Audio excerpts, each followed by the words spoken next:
It all began when we were contacted by the German company detector, and as agents of it, to make some educational films to show how to use the company products. We contacted a lot of film production companies to negotiate terms for the project, and after several attempts to contact production companies, we reached an arrangement with one of them.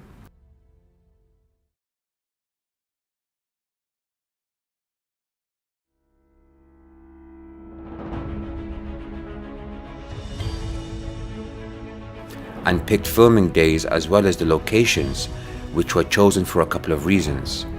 First, for the importance of the geographical locations, and second of all, because of a number of tales from archaeologists about numerous ancient burials discovered in those locations, which included rare golden, bronze and silver coins. And the filming of these devices' educational films began.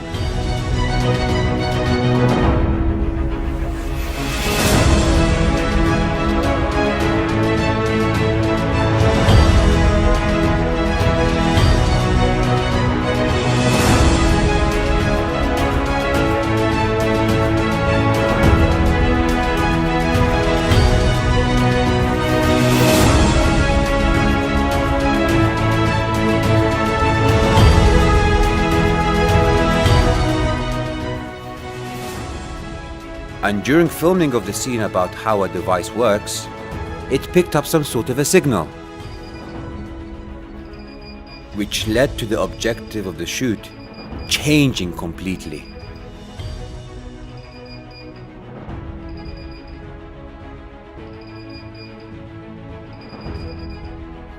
Now, the shoot became more than just the making of an educational film, it became a treasure hunt adventure full of enjoyment.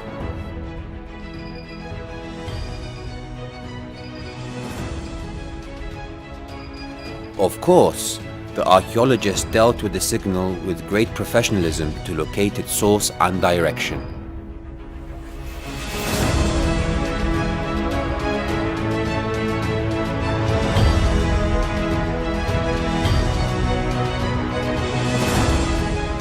It led the archaeologists to the bottom of a hill.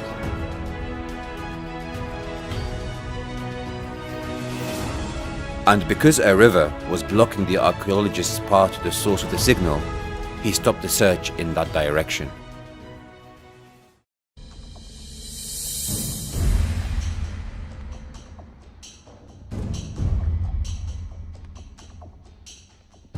And when he came back to the car, he asked us to go around the riverbed to cross to the other side in order to track the signal.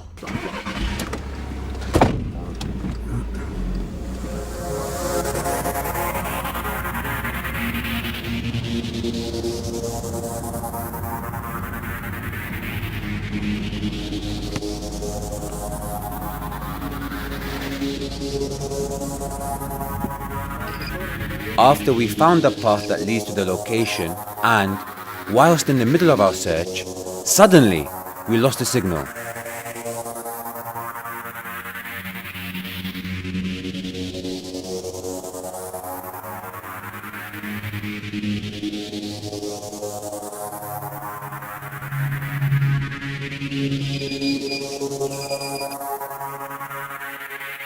And the archaeologists asked us to turn around to search for it once more.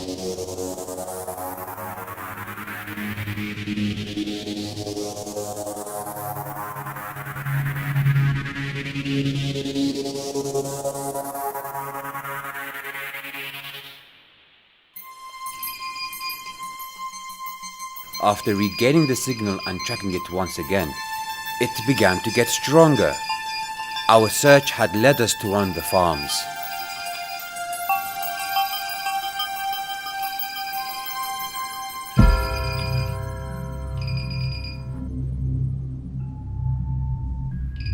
We now suspected that our target lies behind these walls.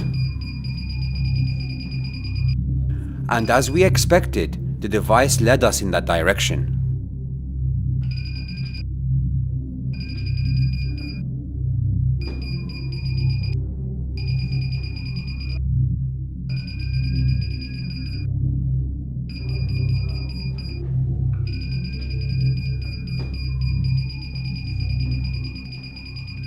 Indeed, our target rests behind these walls. But the area was inhabited. There were farmers there, going about their daily business.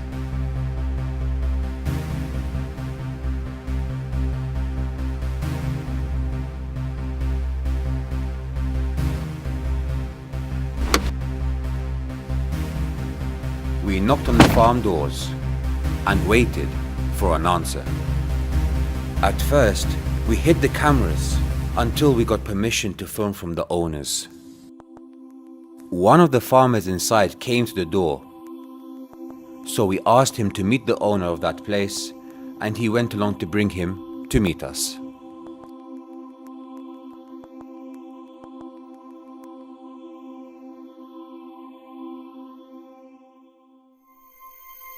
The landowner came, and we introduced ourselves by showing him our company identity cards. We explained what we were doing and how the device had led us to his farm, and that there was a buried target within the walls of the farm, and that this target had traces of gold. The landowner asked how we could verify what we were telling him and if we had anything to prove it. We felt that he was skeptical about our story, and it was somehow weird for him. So we showed him the company's identification documents and statutory licenses. And we asked for his permission to verify the presence of the target within the farm walls and to document the process by filming it.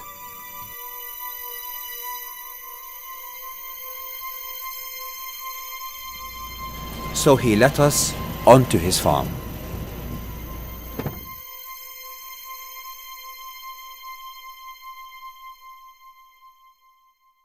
Immediately, one of the archaeologists made the necessary examination to confirm the target, using duly followed methods and standard rules of excavation to locate the burials.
After taking these steps, a cavity was found a meter in depth that contained gold, some precious ferrous metals and non-ferrous metals.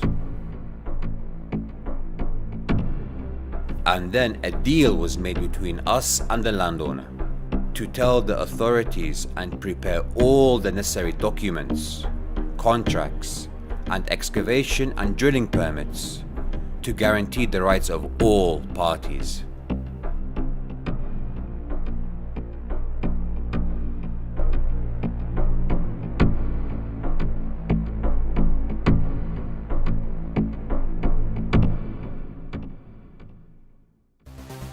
Two days later, we headed to the location with specialist engineers to supervise the excavation process and preserve the discovered antique artifacts.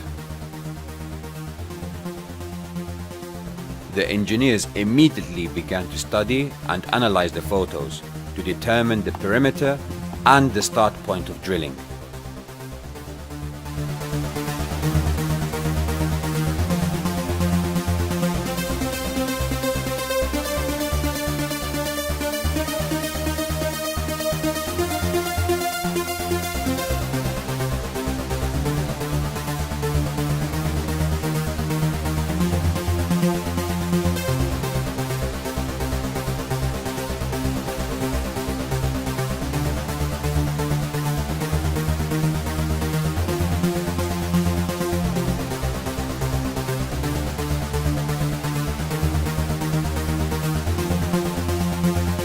and they asked the technicians not to drill vertically on the site and to stay 1 meter away from it so that rocks and soil would not fall on the discovered site and destroy it.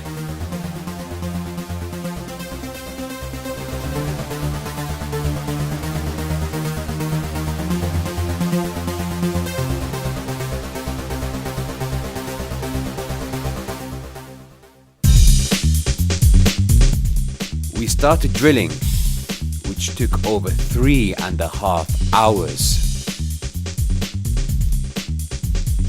The specialist engineers observed and guided the technicians, who got really exhausted because of the muddy nature of the soil.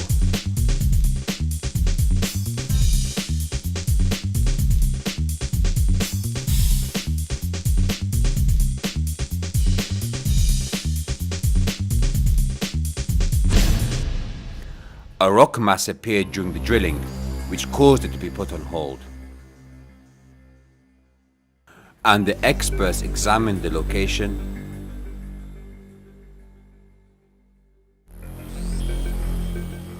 and asked the technicians to keep drilling and to widen the hole.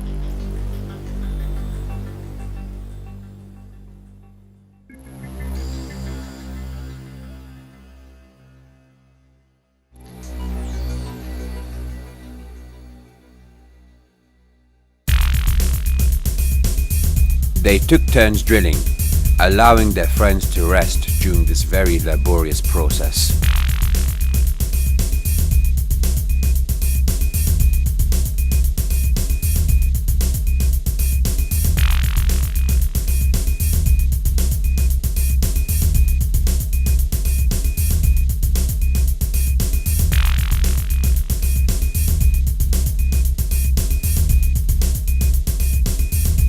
Suddenly, one of the technicians made a mistake which caused the soil to slip, and even more of those rocks appeared, causing the supervisor to stop the drilling.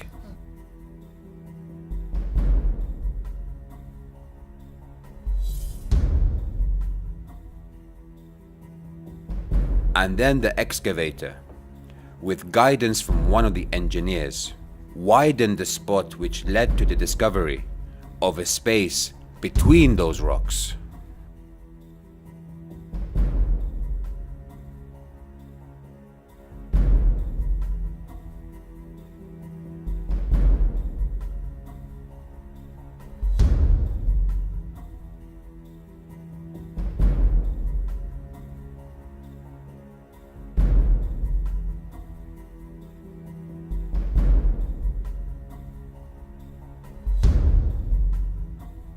And once checked, they found that it led to the cavity they were looking for.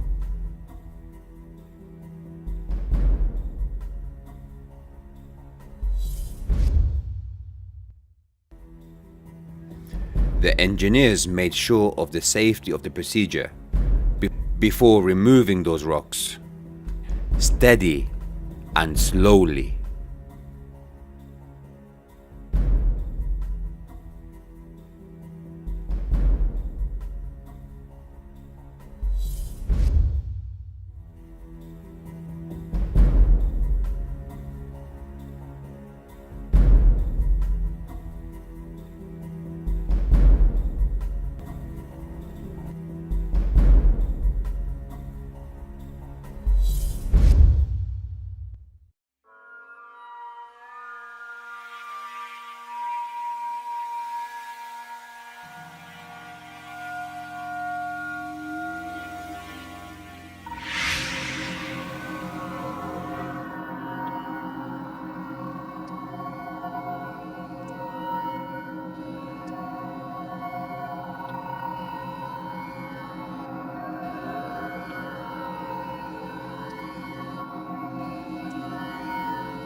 they found out that the vacuum is actually an ancient burial site.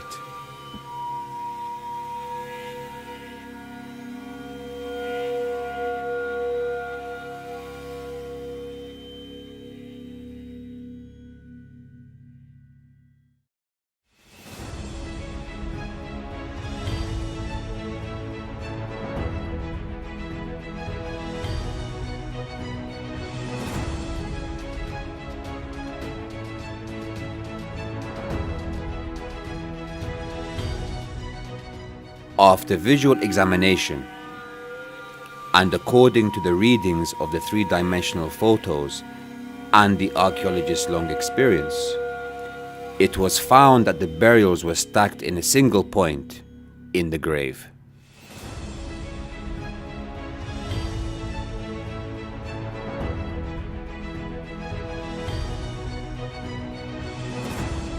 The artifacts became visible.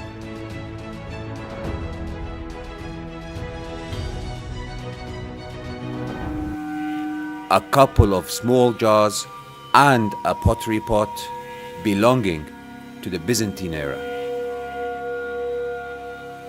The archaeologists began an accurate investigation of the soil with the help of archaeology's most basic but essential tools: a brush, a trowel, and a screwdriver.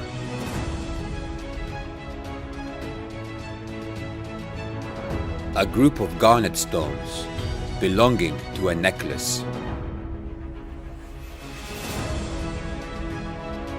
It could help us determine the gender of who was buried here.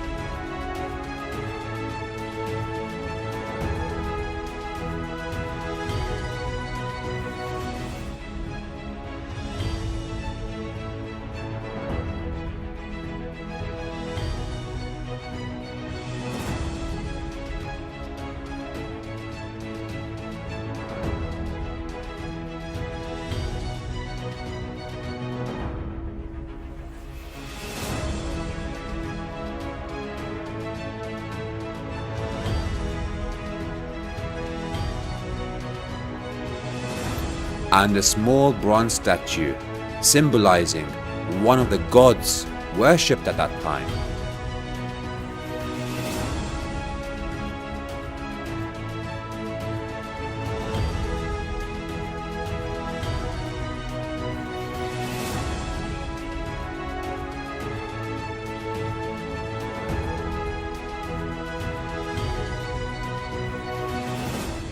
A group of bronze and silver coins of various sizes were discovered as well.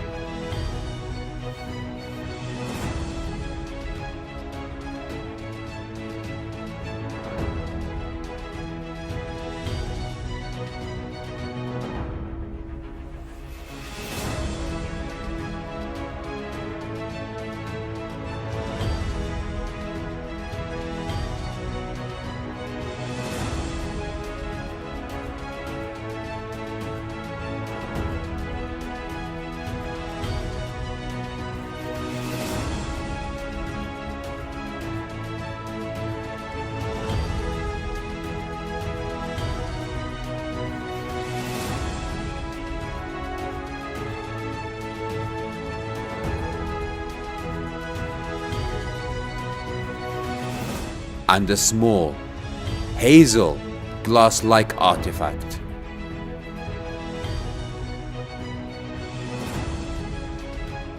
And a couple of small metal vessels.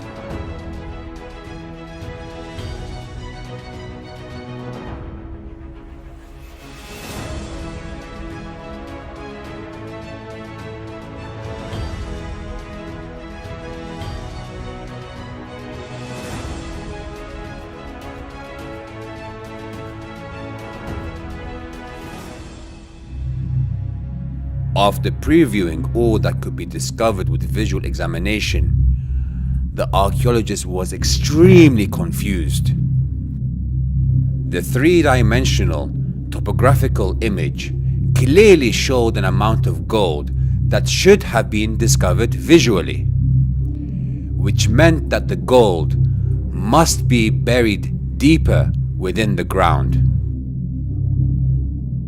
The archaeologist began working on examining the soil of the grave using a manual electronic device, which beeps when its signals detect the presence of metal.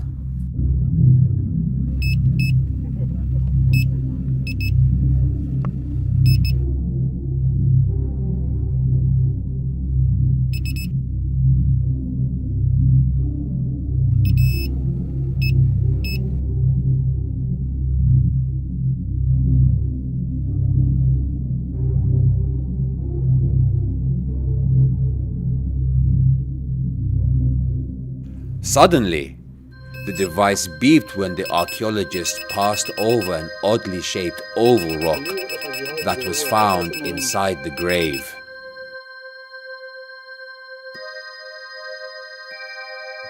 So the archaeologist examined it thoroughly, and he became convinced of the presence of gold within it, and he passed word to the engineers, and they decided to carry on with the investigation of it outside in a more open and relaxed area.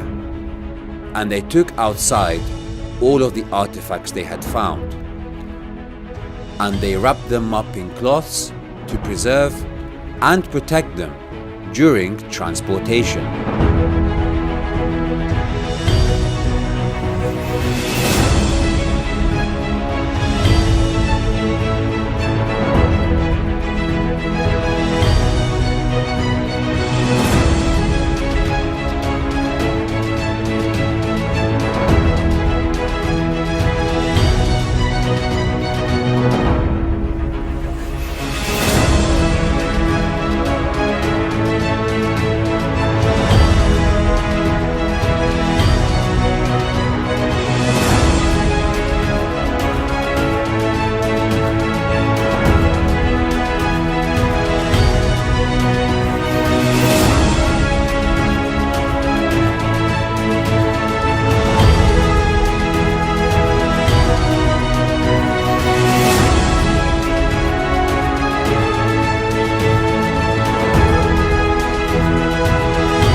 After wrapping the artifacts and moving them to a safe site next to the grave,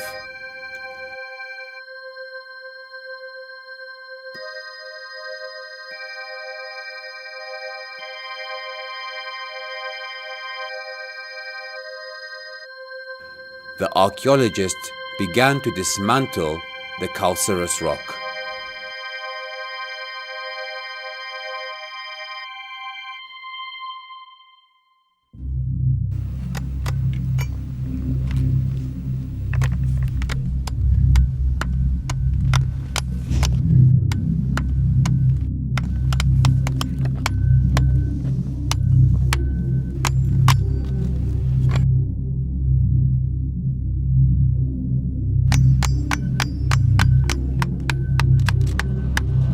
To reveal what lay within it. A pot made of basaltic rocks.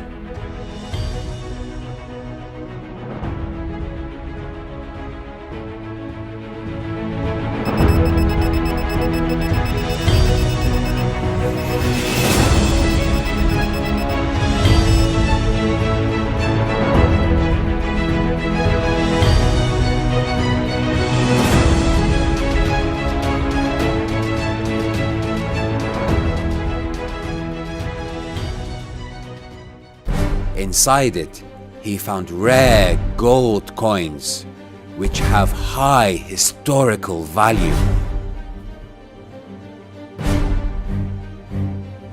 Apparently, the grave belongs to a wealthy woman, as everything found inside it clearly points in this direction.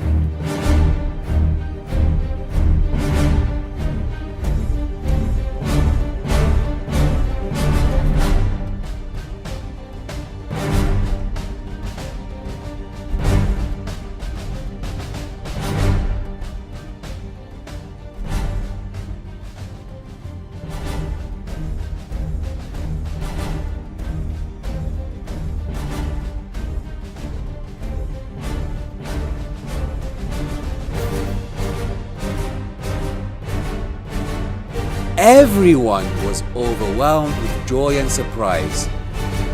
Most of all the landowner, who described it as follows. "It is really hard to believe what happened. A land of yours containing all of these treasures? I began to wonder if there might be more burials in this area. And that's a thing we'll definitely be working on with the authorities and the excavation company." All of the discovered high-value historical artifacts were documented via film and photographs. The authorities financially rewarded the landowner and the excavation company United International Group.